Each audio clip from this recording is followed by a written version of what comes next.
Once, in a small village nestled among lush green hills, lived the Oladipo family. They were known not for their wealth or grand home, but for the stories they told.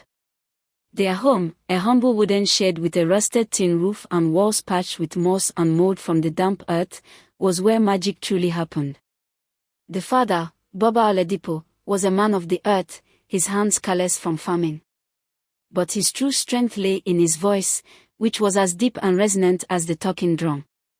The mother, Iya Oladipo, wove intricate patterns on her loom, but her mind wove stories even more beautiful than her fabrics. Their children, a spirited boy named Ade and a curious girl named Amara, were their eager audience and their inspiration. One evening, as the rain pattered softly on their tin roof, the family gathered around a single flickering oil lamp. Ade and Amara begged for a new story. Baba Oladipo cleared his throat and began, "My children, tonight I will tell you of the great spirit of the Iroko tree, who once walked among our people." He told of how the Iroko, the largest and wisest tree in the forest, felt lonely. It saw the families of the village helping each other, sharing their burdens and their joys. The Iroko, though grand, stood alone. One day, it transformed into a wise old man with roots for legs and leaves for hair. He went to the village and saw a family arguing over a harvest. The children were crying, and the parents were shouting. The Iroko watched with a heavy heart. He saw that they were strong individually, but together, they were breaking. Iya Oladipo took over the tale, her voice as gentle as a morning breeze. The wise Iroko, seeing this, did not scold them. Instead, he sat with them and told them a story. He spoke of the river and the pebbles. A single pebble, he said, can be easily carried away by the current. But a pile of pebbles, bound together, can change the course of the river itself. Ade, his eyes wide, interrupted, "Like us. We are the pebbles, and the family is the pile." "Exactly," Iya Oladipo smiled. The family understood the story. They stopped arguing and began to work together. They realized that their strength was not in their individual hands, but in their shared purpose. The Iroko returned to his place in the forest, his heart now full. He had learned that true strength is not in standing alone, but in being a part of something, a family. Amara then added her own part to the story, her small voice full of wisdom. "And so, the Iroko tree now watches over our village. The wind that rustles its leaves is its whisper, reminding us to be like the pebbles, to stand together, to be strong, and to always, always love our family." As the folktale ended, the rain stopped, and the stars began to peek through the clouds. The Oladipo family sat in comfortable silence, the oil lamp casting long shadows on the moldy walls of their little shed. It was not a grand palace, but it was a place of stories, a place of love, a place where they were bound together, strong as the Iroko tree and as resilient as the humble pebbles in the river. And so, their folk tales continued to be their greatest treasure, passed down from heart to heart, generation to generation, in their little home where magic always lived. Days turned into weeks, and the seasons painted the hills with new shades of gold and rust. One evening, after the last of the harvest had been safely stored, the family gathered again. A gentle breeze, cool with the promise of the coming night, drifted through the open door. Ade and Amara, their eyes bright with anticipation, once more asked for a story. This time, Baba Oladipo nodded toward his wife. "Tonight, my children, the story will come from the one who weaves beauty from both thread and thought." Iya Oladipo smiled, her hands resting softly in her lap.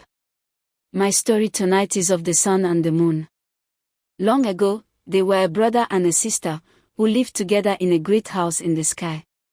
The sun was vibrant and full of energy, and he loved to shine so brightly that all the stars would hide from his light. The moon, his sister, was gentle and reflective, content to trace the paths of her brother's light when he was sleeping. She spoke of how the sun, in his endless desire to be seen, grew tired of his sister's quiet nature. He believed his light was all that was needed. One day, in a fit of pride, he chased the moon from their home, scattering the stars like grains of sand across the sky. The sun shone alone, and the world below withered in his harsh, unending glare, Iya Oladipo said, her voice dropping to a whisper. The world began to cry for the gentleness of the night, for the coolness of the moon. So the sun, seeing the pain he had caused, began to search for his sister, Iya Oladipo continued. But the moon was a master of hiding, her light reflecting from a million tiny places. The sun, for all his brightness, could not find her. He had to learn to listen, to feel for her cool presence in the shadows he had so long ignored. Amara, ever thoughtful, spoke softly. Did he find her? Iya Oladipo's smile was as warm as the oil lamp's glow. He did not find her in a grand reunion, but in a small act of kindness. He saw her reflection in a still pool of water on the forest floor, and he understood. He understood that his true light was not in shining alone, but in sharing his warmth with the world, and in making a space for his sister to shine.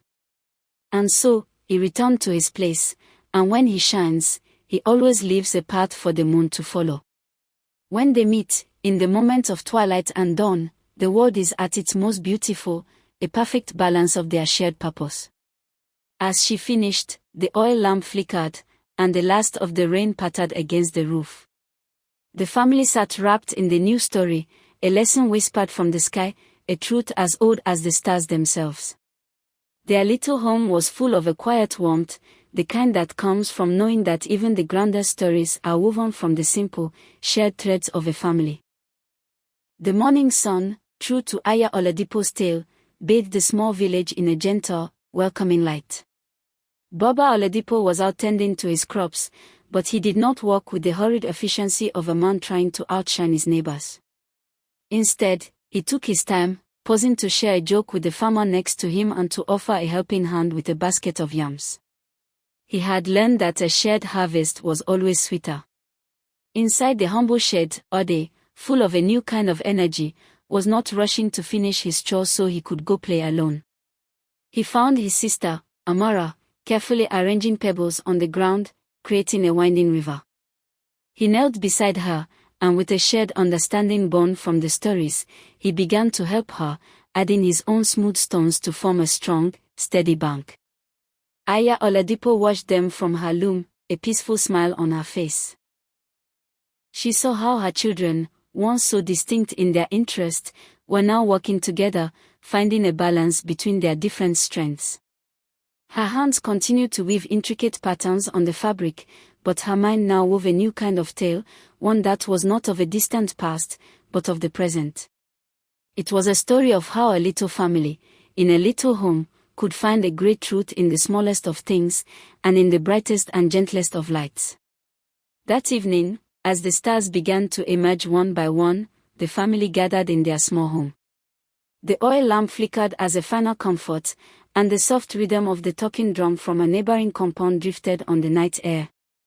The day's work was done, and the lessons of the tales had become a part of their daily life. The folk tales had become more than just stories, they were guideposts for their family. Baba Oladipo's hands, once calloused from tilling the earth, now told a story of communal strength.